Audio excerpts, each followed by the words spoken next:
총장이요, 뭐 다 갖췄다지 기도 안 하면 힘듭니다. 기도가 있으면 힘이 들지 않아요. 하나님이 주시는 능력이기 때문에 하나님 주시는 능력을 공급해서 하는 것입니다. 그래서 베드로를 통해서 여기 4장 7절에 하신 말씀 뭐라고 했습니까? 만물의 마지막이 가까웠으니 그러므로 너희는 정신을 차리고 건신하여 기도하라. 우리 기도하는 노예가 되고 또 여러분 되시면 하나님의 큰 역사를 반드시 나타내게 될 줄 믿습니다.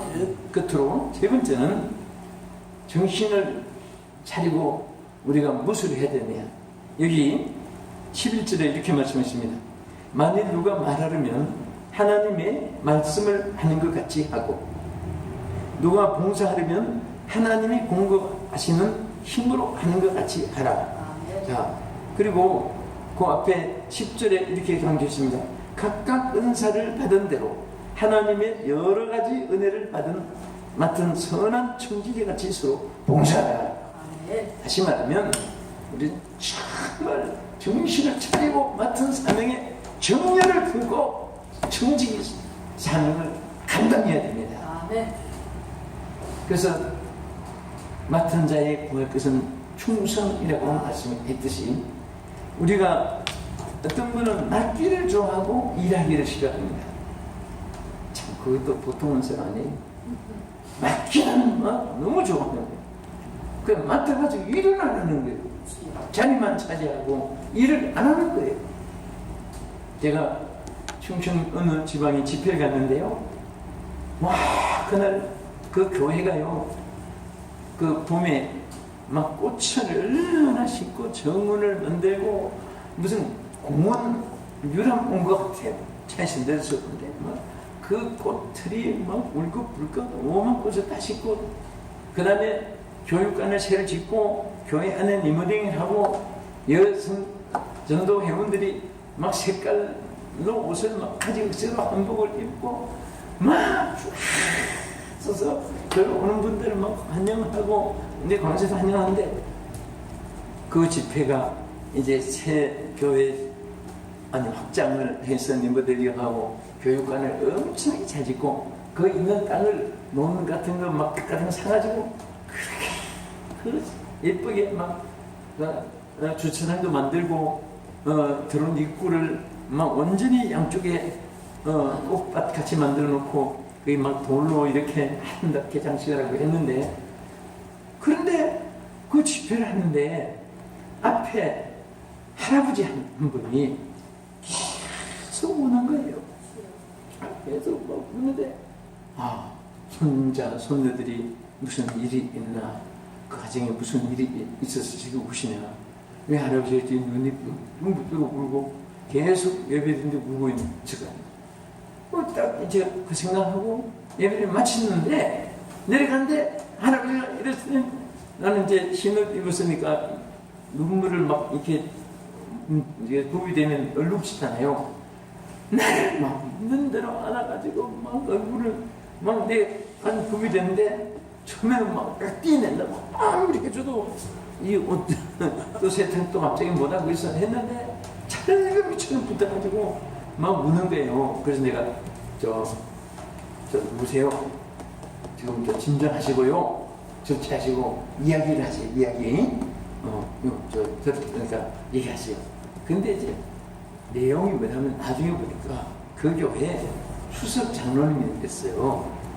근데 수석 장로님 있는데 막 이 다른 장로님들 모습들이 우리 교육관 아이들 왜 지읍시다 그러면 2만 원만 됐지 뭐 그러면서 항상 반대만 했던 거예요. 그럼 우리 교회 이분들이 하고 좀 현대 맞게끔 지금 아파트 주민들이 깨끗이 사는데 교회가 더 아파트만 못하다고 우리 의자도 다 바꾸고 옛날엔 이런 것도 없었다고 2만 원만 됐지 여기 다 올라앉아도 의자가 부서지지 않고 걸치 앉으면 됐지 뭐 그러면서 하여튼 이분이 하는 것마다 반대해가지고 못했은 거예요. 그런데 이분이 은퇴하고 젊은 막 새로운 장로님들 세우고 일꾼들 세웠는데 이분들이 막 영차 해가지고 지금까지 하지 말라고 한 것을 전부 다 한 거예요. 이분들이 땅도 사자고 됐는데 이만하면 됐는데 무슨 땅을 샀냐고 이 장로가 맞고, 그런데 막 이 땅 사고 교육관 짓고 교육 다시 하고 막 강단 새로 꾸미고 화면도 엄청나게 크게 영상도 막 비치고 찬양도 멋있게 되고, 그러니까 이분이 그때서 깨달은 거예요. 내가 왜 일을 안 했을까? 내가 왜 수석 장로로 있을 때 반대만 안 했어도 되는데 왜 그걸 수십 년 동안 막고 일을 못하게 했는가? 그 자기가 생각해보니까, 그래서 장로님 그런데 왜 그랬어요? 그랬더니 자기도 모르겠대요. 아니 나는 된 줄로 생각했는데. 그래가지고 후회하느라 내가 그래서 한두막은 그 장로님 얘기를 집회하는 교회마다 조금 했습니다. 내가 맡았을 때 항상 천만 년이 이렇게 그 자리가 있는 것이 아니라 언젠가는 다른 사람에게 물려주는 날이 온다.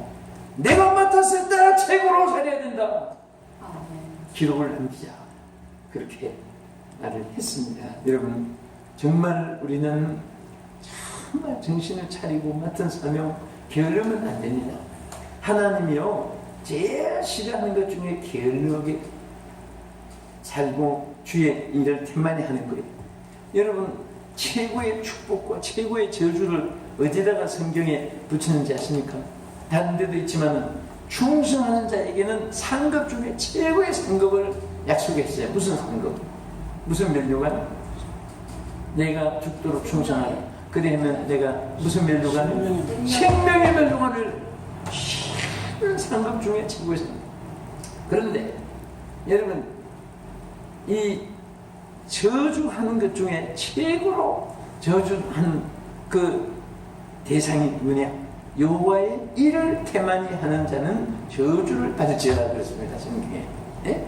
그러니까 최고의 상급과 최고의 저주가 어디 있느냐? 충성과 게으름에 있습니다.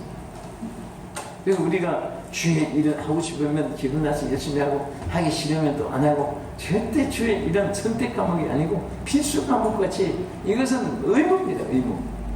자발적인 의무예요.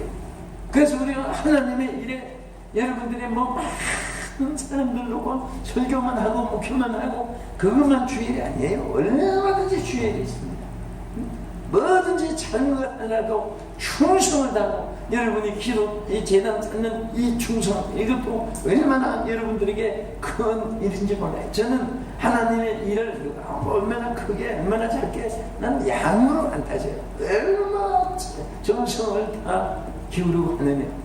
나는 그런 것에 자신도 또 우리 직분자들에게, 우리 교인들에게도, 성도들에게도 얘기하는데요. 정말 작은 것 하나라도, 그래서 성경이 뭐라고 했습니까? 응? 내가 작은 것에 충성했으니까 많은 것을 맡기겠다고 말씀했습니다. 그래서 우리는 같은 사명에 정말 정신을 차리고, 저는 여기 왜 정신을 차리려고 했을까? 만물에 마지막에 가까웠기 때문에 정신을 차리고, 요즘에 정신 외출증 환자, 정신 외박증 환자, 정신 건망증 환자 있어가지고, 외출증 환자는 몸은 집에 있고 교회에 있어도 마음은 저 롯데기 시장에 다니고, 응? 어떤 분은 예배 시간에 갯돈 받고 주느라고 막 국지도 가면서 봉투 갯돈 보내고, 참 이상한 사람들이 다 있습니다. 그 전부 다 제정신이 아니에요. 그 정신 외박증 환자는 어디 가서 마음은 어디 딴 집에 두고 딴 데 두고 껍질만 집에 들어오는 그런 사람. 정신 건망증 환자들은 막 정신이 안정이 안 돼가지고 막 복잡하고 정신 이상자가 되고 그렇게 사는 사람. 그래서 우리는 만물의 마지막 때에 정말 하나님 시대의 경종을 우리가 민심의 징조, 자연의 징조, 사탄의 역사의 징조 속에서 하나님 앞에 우리가 성령으로 무장해서 승리하고, 또 정말 정신을 차리고 근신하여 기도하라고 하신 말씀대로 기도로 승부를 걸고, 그리고 맡은 일이 크고 작은 것은 사람이 척도를 지는 것이지 하나님 앞에는 다 귀한 것입니다.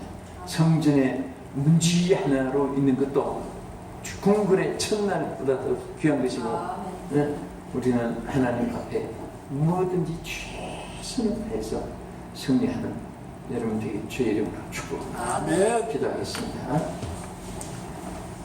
하나님 아버지 감사합니다. 하나님께서 우리 대한예수교 장로회 경기중앙교회 우리 또 특별히 정민철 목사님을 비롯해서 사랑하는 우리 주의 종들 또 경기중앙교회 우리의 기도회에 제단을 쌓게 해주신 은혜 참으로 감사를 드립니다. 아버지 저희들이 정신을 차리고 살게 해주시옵소서. 정신을 차리고 주의하게 하여 주시옵소서.